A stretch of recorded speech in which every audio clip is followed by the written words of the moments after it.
mbokk yi ñuy déglu dalee nag jàmm ci xibaar yu ñu jagleel wàllu aada ci lu tollook ñetti film yoo xam ne ñu bàyyeekoo fii ci biir Sénégal ñoom ñoo ko taxawal ñooñu moom waa Fonds de soutien à l'industrie cinématographique bu Côte d'Ivoire daf leen fas yéene jàppale ci wàllu financement xibaar bi ñu ngi ko jëlee ca APS ñoom ñu ñuy xamal ne ñetti film yooyu ñu ràññee ci série Niala bu Angèle Diaban ak tamit Rouge à lèvres bu Serigne Dramé ak Zion Music benn documentaire bu Rama Thiaw. ñaata lañ leen di jox ci wàllu koppar loolu xamaguñ ko wante li wóor ba wóor moom mooy ne am na ci lu tolloog juróom-ñaari projet de film yoo xam ne daal waa FONSIC dañu leen a tànn ngir jàppale leen ci wàllu financement ñoom sax ñu ngi ci lëkkaloo ak waa Union européenne ak secrétariat du groupe des États Afrique Caraïbes Pacifique. ñu dem léegi ba ci diwaanu Sédhiou ndaxte foofu ndaw yi nga xam ne ñoom ñoo yëngatu ci wàllu aada ñu ngi leen doon tàggat ci ay métiers wu audiovisuel ak tamit wàllu cinéma waa Cinecap ñoom ñoo leen doon ñaax ci wàllu gi ni mel nekk ab kuréel goo xam ne ràññee nañu ko nag ci wàllu cinéma ñu ànd seeg reportage yu Moussa Dramé. lël bi la ñuy amal ñeel ndaw yoo xam ne ñu ngi yëngu ci wàllu ci aada fii ci diwaanu Sédhiou rawat na lu ñu duppee métier audiovisuel ak it cinéma mu ngi amee ci kilifte kër gi di direction de la cinématographie ci lépp loo xam ne si sopp na lool gën ko yaatal ba ci gox-goxaat ya dañ ci teewlu Hugues Diaz moo xam ne mooy directeur cinématographie ci Sénégal invité ci it Sénécap moo xam ne daf ci xarañ lool ngir it mu wone ay mën-mënam lu jëm ci wàllu cinéma bi it fii ci Pakao. Sénécap ku ko jiite mooy producteur Oumar Sall xam seen liggéey ay ndaw pour que ñu ñëw daje ak ndaw yu Sédhiou je pense lu mel ni lu am solo la non seulement dañuy wone ñu mën a def fii ci suñu réew moo di wone que ci àdduna si mën nañu xaw lu américain yi di def lu indien yi du def. Youssouf Diatta nekk directeur centre culturel régional bu Sédhiou soññ na lool ñoo xam ne ñoom ñoo ciy yëngu rawat na ci wàllu ci aada bi lay ñu fexe it ba lépp loo xam ne si dafa jëme ci wàllu këyit dëkk farata loo xam ne moom lañ ci war a amee ci wàllu yoon ñi mën ci indi lu ci war. tàggat artistes yi ñu organiser wu boo xoolee fonds yi existé ci ministère bi yëpp notamment FOPICA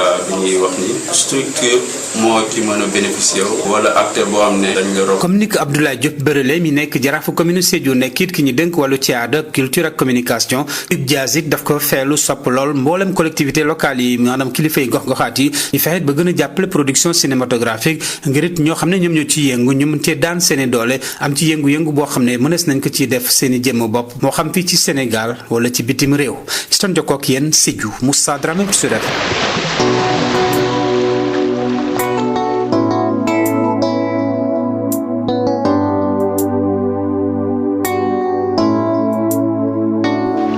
léegi nag dañuy dem ba ci diwaanu Saint-Louis daal di fay jokkoo ak suñu naataango bii di Yves Tendeng ndaxte tey jii mi ngi ñuy xamale ak groupe de rap bi ñu tuddee leen XDX ñoom daal di nañuy génne benn album bu bees tàq boo xam ne am na ci lu tolloo ko fukk ak juróomi titre album boobu nag te mu tudd Namel wéetal na ma dañ ciy gis ne am na ay titres yoo xam ne dafay ñaax ndaw yi wante it di leen sensibiliser ñu ànd seeg reportage yu Yves Tendeng.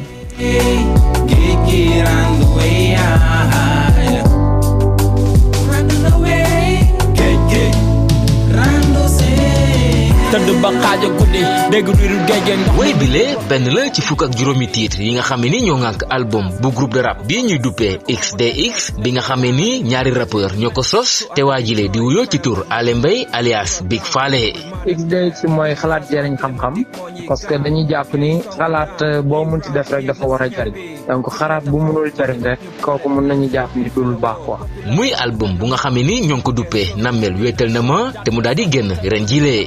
Namel wéetal na ma mi ngi am 18 titres plutôt mais 18 yi 15 yi ñoom ñoo ci comporté album bi ñooy thèmes yi. album bi daanaka mu ngi wax ci ay thématiques yu bëri te wutee te mbirum yeete gën fa fës. thèmes yi mën nañ ci gis fu mu jëm donc mi ngi wax ci situation bi nga xamante ni moom la Sénégal toll et ñu ciy wax lu bëri ci gouvernement yi di wax ci këru kilifa diine yi waree fa donc am na aussi xale ci mbedd ñi ngi wax ci xale ak ay waajuram ak lu tax ci mbedd mi ñi ngi wax aussi bàyyi ci kër am na bàyyi ne deey am na réeree mbir am na aussi lan mooy paaka dëkkuloo fi di delluwaat ci yàlla parce que Saint-Louis moom mi ngi wax ci Saint-Louis ak dërëj beeg géej gi ni muy taxee di ñëw suñu kaw donc ci yooyu noonu lay wax am na tuberculose moom it sensibilisation la ci feebar bi. waaye daal ginnaaw biñ ko créé ci atum 2008 daanaka bile groupe di XDX bëri na ci li mu jot a yëngu. 2008 période boobu Saint-Louis dafa nekkoon ci période crise parce que hip hop bi dafa commencé woon chuter lu bëri donc ñu ne pourquoi pas duñu fexe def benn concours hip hop pour mën a redresser waat donc mu nekkoon affaire bu am solo après concours bi nag gars yi dañu doon réclamer lu bëri ñu ni kon léegi est-ce que duñu def benn association bi nga xam dañuy fédéré ñëpp en 2018 ñu ñëw ak benn single bi ñuy wax naturellement nous nous engageons.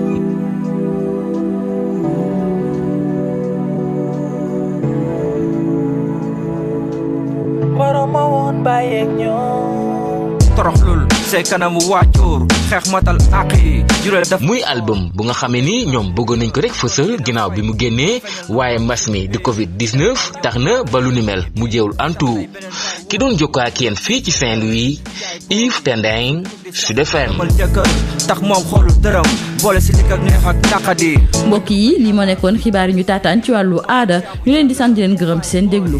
sa ginnaaw lan lu leen di xewee ndax yëg nga teet waaye sàmm nga sa njaboot bët bi ñu bàyyi daan xoolee dañu war di xoolee.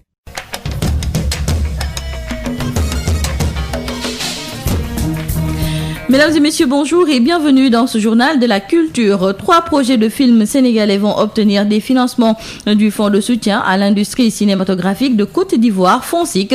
Il s'agit de la série Niala d'Angèle Diaban, mais aussi de Rouge à lèvres de Serigne Dramé et Zion Music, documentaire de Ramatiao. Selon l'APS, le montant des financements dont devraient bénéficier les 3 films sénégalais retenus n'ont pas été précisés par le Fonds de soutien à l'industrie cinématographique de Côte d'Ivoire. Au total, 7 projets de films ont été sélectionnés par le FONSIC pour financement avec la contribution de l'Union européenne et le soutien du secrétariat du groupe des États d'Afrique, Caraïbes, Pacifique. À Sédhiou, les jeunes acteurs culturels étaient à l'école des métiers de l'audiovisuel et du cinéma. L'initiative porte les griffes de la direction de la cinématographie dans une dynamique de décentralisation de ses activités. L'équipe de Cinécap, créditée des hautes marches au Festival de Cannes, auréolée de son palmarès 2 étalons d'or et donnée en exemple aux jeunes du Pakao. Correspondance Moussa Dramé. Cet atelier de formation a regroupé les jeunes acteurs culturels de Sédhiou autour des métiers de l'audiovisuel et du cinéma. C'est sous l'égide de la direction de la cinématographie dans le cadre de la territorialisation de ses activités. Hugues Diaz, le directeur de la cinématographie du Sénégal, a invité Sénécap à cette session pour faire montre de son savoir-faire comme une pédagogie par l'exemple en vue de l'émergence de l'industrie cinématographique en terre du Pakao. Sénécap a été l'une des plus grandes sociétés. Il l'est toujours. 2 étalons d'or avec une consécration suprême à Cannes. Je pense qu'il était bon de montrer ces exemples pour dire qu'au niveau local, c'est possible de faire de grandes choses. Pour sa part, le directeur du Centre culturel régional de Sédhiou, Youssouf Diatta, a insisté sur l'impératif de la formalisation. Le ministère a toujours encouragé les acteurs à se formaliser, à avoir vraiment les papiers nécessaires qui vont leur permettre de participer à tous les appels à candidature, notamment le FOPICA. Comme l'a fortement recommandé le ministre-maire de la ville de Sédhiou, Abdoulaye Diop, en charge de la culture et de la communication, le directeur de la cinématographie, Hugues Diaz, invite les autres collectivités territoriales à accompagner la production cinématographique, ne serait-ce que densifier leurs ailes à pouvoir voler de leur propre force et se hisser au rang des élites d'ici et d'ailleurs. Moussa Dramé, Sédhiou, Sud FM.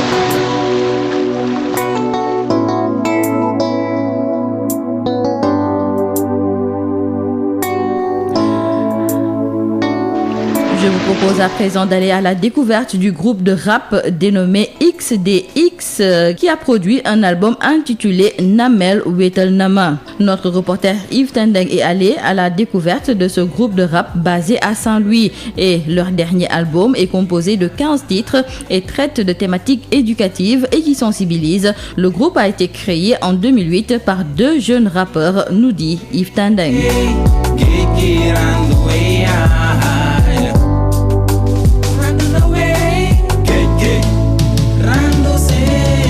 tëdd ba xaaja guddi dégg riiru géej ndox mi ni muy rokkee Ce morceau fait partie des 15 titres qui composent l'album du groupe XDX, qui regroupe 2 rappeurs dont Alembey alias Big Fale. Le groupe s'appelle XDX, qui veut dire Xalaat Jëriñ Xam-Xam en wolof, la pensée qui nourrit l'esprit en quelque sorte. Pourquoi avoir choisi ce nom? Ce nom, on l'a choisi parce qu'on veut quelque chose qui nous ressemble, quelque chose qui reflète nos pensées, et que nous, pour nous, le hip-hop, c'est la pensée, c'est des recherches, et avec des recherches, il va falloir que tu fasses quelque chose que l'autrui va y bénéficier. L'album proprement dit est intitulé Namel Wetal Nama, qui est sorti cette année.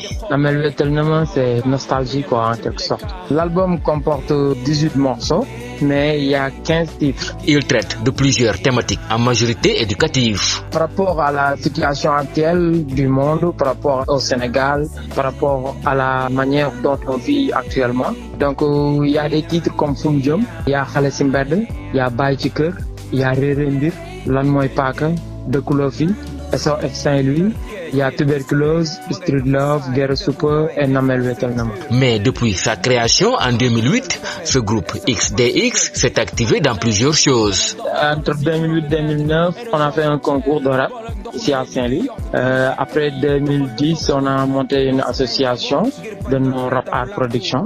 Et entre-temps, on a travaillé pour l'association pendant 5 ans. Et puis, on avait fait une pause. On est revenu en 2018 avec un single intitulé Naturellement nous nous engageons, qui parlait de la gérance de la commune. Et après ça, on a annoncé la sortie de notre album.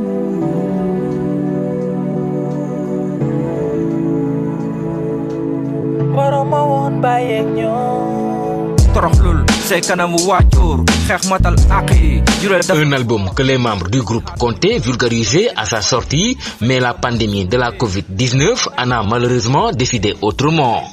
Saint-Louis, Yves Tendeng, Sud FM.